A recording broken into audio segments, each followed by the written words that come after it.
Hello everybody, my name's Rhett, and this is Wade, and you're watching Outside the Auditorium.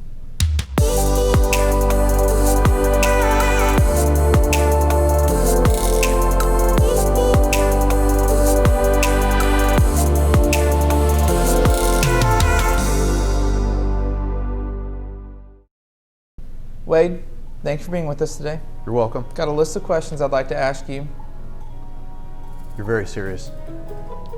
Where are you from? What planet? No. Like, you know, don't give me this for the first question. Where are you from? I am from Denver City, Texas, which is in the middle of nowhere between Lubbock and Midland, Odessa. West Texas. Almost New Mexico, but thankfully not. Not that there's anything wrong with New Mexico. Love the chili. Red and green, always order Christmas when given the opportunity. You are. Oh, yeah, absolutely. Yeah, I was about to say, you're in the know. The harder part is, do I want my enchiladas rolled or flat? That's always a dilemma. You did grow up in West Texas. Yep. You know what's up. All right, next question. Serious again. Don't make me break character. If you could have any superpower, what power would you have and why? The ability to absorb other superpowers. Oh my God. So you're saying all of them? Eventually. Is there a superpower you wouldn't want to have? Wouldn't want to have, I would not want to know what other people are thinking. That's probably a good idea. It'd also be great to be able to forget whatever you wanted to. That would be, it's an overlooked superpower, but if you think about it, you could just, I'm not going to remember that, like a goldfish. Shortest memory of all the animals. How do you find your facts? How do you know that? Did the goldfish you had growing up tell you that? Yep, for sure. I've been doing research on goldfish for a long time. Okay. What's your favorite, oh my goodness. You've been doing research on goldfish. Is that like a side project you're working on? Is there like a sermon series that's going to come out of it? It was actually my initial career aspirations. I wanted to be an expert on goldfish. It didn't work out. They kept dying. What's your favorite song of all time? Favorite song of all time? By genre or? Give me a roundabout if it's more than one. You can have multiple answers. Classic country, old school country, El Paso by Marty Robbins. Not so classic, although many of our viewers will find this still classic, but Pancho and Lefty with Willie and Merle. And then to completely change genres, Where the Streets Have No Name by U2. Those are all very different. Yeah, that's true. And I don't know what I was going to say there. Those are just very different songs. I could give you a song from every genre, but I will not. So do you, like, if you're going to get in the car, do you just listen to whatever? I find myself listening to anything. I don't listen to a lot of music in the car anymore. I listen to podcasts and audiobooks mainly. Occasionally, though, if I have a Sirius subscription right now that's about to expire. It's either on the country station or the YouTube station or the YouTube channel. So I can go back and forth. Which country? Prime? 57? Red, white, and booze. Was that 60? I don't know what the number is. I just have it set. I listen to that as well. Yeah, it's a good one. It's a good mix. It's got country, some classic rock. Yeah. I listen to a lot of 90s. I don't know why. Yeah. I was only, by the time the 90s were over, I was 7. Like, I don't really remember music, but I kind of found myself enjoying that. Takes you back to the childhood you never had. Yeah. I mean, no, I had a childhood. Like, it was from the time I was 0 to 7. Maybe the childhood you wished you had. There you go. It's okay, though. I still wish I was a child. More seriousness. I like that lock in. I'm trying to deliver the line appropriately. You like lock in to deliver the line. It's great. If you could compare yourself to any animal, what would you be and why? I do not compare myself to animals, but right now you are definitely reminding me of one.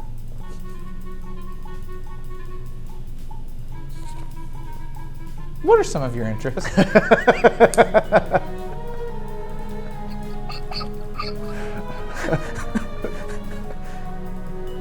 There you go. Good luck, and you can't hold it. I couldn't. No. Oh. What are just name your interests? Interest, yeah, I like sports. I watch most competitive sports, or probably half of the competitive sports. That's probably more fair. I don't watch a lot of baseball, don't watch hockey.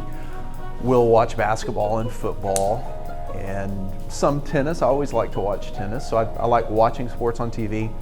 Like playing a little bit of basketball, like working out, CrossFit type workouts. I also like to go for runs on the weekends. Read a lot, and cooking. I like to cook as well, mostly protein. You got a grill with a smoker. Does that say you got a best dish? No, I mean, I like doing ribs. I'll smoke ribs on the big green egg or a brisket, but I also, I would prefer to grill my own steaks than to ever go out to a restaurant and have someone else cook my steak for me. No one cooks a steak the way I like my steak cooked, so I would rather just cook my own steaks. That's a bold statement. Yeah. In Lubbock, we had this place called Steak Express where they would just deliver a steak to you, already cooked in a styrofoam container. It was well before COVID time. They knew where everything was. Wow, that sounds fantastic. Delivered steak in styrofoam. They had pies too. It's fantastic. Sounds delicious. What's your favorite part of the human face? A closed mouth that isn't talking.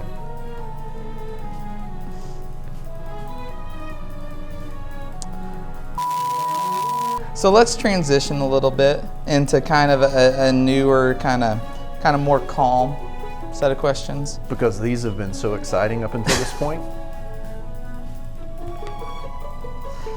Riveting. Suspenseful. This whole interview is just going to be us two sitting here going. People are going to have no clue. What location or place gives you peace? If you edit out all the awkward moments of this video, how long will it be? There's no video. Yeah. So it'll be a minus time. The minus 30 seconds. Hey, this is Rhett and Wade. The mic check. Well, welcome to Outside the Auditorium. Plays the video, then it just goes straight to the ending. Yeah. So a little bit of change of pace. Yeah. What location or place gives you peace? Love the mountains. Hanging out in the mountains, don't get to do that as much as I like, but also on the shore of the Pacific Ocean. The vast expanse, the blue, something about being next to a body of water that large, that color always settles me down.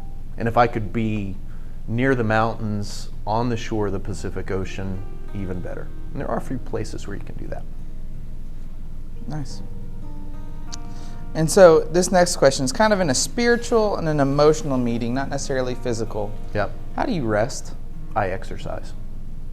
And that's actually a serious answer. That so much of what I do during the day, I'm either thinking or reading or writing or working on something, having conversations, that to physically exert myself, do something active, allows me to rest my mind, rest my spirit, and recharge my emotions. So I always feel more rested after a workout.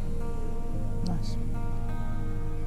So I've asked everyone this next question. It's a question that I've kind of created because in my time in ministry, this is the most asked question to me. And it kind of goes, we all kind of have our ebbs and flows where we feel close to God and feel distant. And obviously we all know God is always close, but it doesn't always kind of feel that way. How do you take time to kind of reconnect and kind of rekindle that fire? Yeah, I have talked before in some of my teachings about becoming aware of the God who's always there. Like you say, we're never outside of God's presence, but we can certainly feel that way or not be paying attention to it. For me, contemplative prayer is my go-to almost every day, where I want to sit still for a few minutes in silence and solitude and just rest in the presence of God. I dip into Scripture and read Scripture. One of my challenges is to be able to read Scripture in a way that is not preparing for a sermon. My great temptation anytime I read anything in the Bible is, how does that fit into a sermon? Instead of reading it for my own growth or my own inspiration. So I have to find some ways to dip into Scripture and not be thinking of how do I turn this into a sermon at the same time. And this is kind of a shoot-off question. As someone who uses Scripture for work a lot, does that kind of change your view of Scripture? And kind of when you dive in, does it kind of change your heart going into it? I think so. I think that's one of the, what is the word I'm looking for? That's one of the risks of doing what I do, in that it turns Scripture more into a tool you use to do your job, instead of letting Scripture be the word that speaks to you. So you're working on Scripture instead of letting Scripture work on you is a way to think about it. There's also a sense the more you read it, the more you become aware of the nuances and the intricacies of it, so that, and I've talked about this before, growing up, we tend to think the Bible is somehow a magical book. And then the more you read it, the more you study it, the less magical it becomes. God still speaks through it, but there's a sense of that, no, it's a book written by a number of different people over a long period of time in several different languages, encompassing a number of cultures, and you have to read it on its own terms, rather than just, here's this magic book that God gave us, and we just read it and it tells us everything we want to know. Yeah, so there's obviously, I guess I call it a balance. Yeah, and that's probably why I rely more on contemplative prayer. Yeah. In that, instead of reading and being active, trying to get something out of the Bible, I'm resting in the presence of God and ready, hopefully in a posture to receive something. And so this is our last question. I'll let you go. It's intentionally vague. I'll let you take it wherever you want to. What does a relationship with God mean to you? And this will sound like a real preacher answer, and maybe it is, but it's the way I think about it, and the best way I can explain it. There's 3 P's for me. There is presence, peace, and purpose. So a relationship with God is being aware of the presence of God in me, around me, in the world, and having a relationship with God is living as much as possible with that constant awareness that everything I do is in the presence of God, and that I'm never far from God and God is never far from me. Brother Lawrence called it practicing the presence of God. So that can we be mindful or aware of our entire existence is held together in God's presence.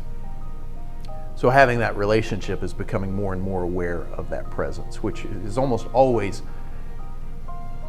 a function of am I paying attention, not is God revealing God's self. There's presence, there's peace, the peace of forgiveness, yes, the peace that deals with guilt, but also just the peace of everything in my life belongs. That God is a part of my life, I'm a part of God in the big picture, and God is able to use whatever I'm experiencing, whatever happens in my life, is able to use it. And I can be at peace that I don't have to always fight against life. That I can rest in the peace that God is taking this somewhere. Not just taking the whole world somewhere, taking me somewhere, which bleeds right into purpose. Then as I'm more aware of that peace, then I have a sense of purpose. Like, I know why I'm here, I know what I'm supposed to do. I don't have to live in a fog always wondering what the purpose of my existence is. And those, I like how you said Brother Lawrence talked about how it's practicing, because those things, when I talk with students a lot, it's a lot like, hey, when we're being aware of something, it seems so easy to be aware, but in reality, when it's talking about your meta narrative, talking about this narrative that you belong in the whole story of Christ, that awareness is hard at all moments. And so I love that it's a practicing, it's a maturing in a process to kind of get there. Yeah, it's something you cultivate. In that one teacher recommended, even if you had to, set a timer so that several times throughout the day, whether it's your phone or your watch or whatever, that timer goes off and it just says, remember God. Just remember. Remember God today, right now, whatever you're doing. You're in school, studying for a test, remember God. And train yourself just to have that awareness and kick into that, yes, that's right. Everything I'm doing in the presence of God right now. That could really keep us out of trouble sometimes too. It could. Just about right before you're about to, whatever, remember God. Right before my hand's about to hit the horn. Oh yeah. For the light that turned green 5 seconds ago. But, well, Wade, I appreciate you joining us today. I know COVID's been crazy, and I know that getting up and kind of doing what you've been doing this whole time is hard. So I appreciate you taking time to just sit here and talk with us. So yeah, I appreciate you being here today. You're welcome. I enjoyed it. Yeah. Thanks for having me. We'll see you next time on Outside the Auditorium. If there is a next time.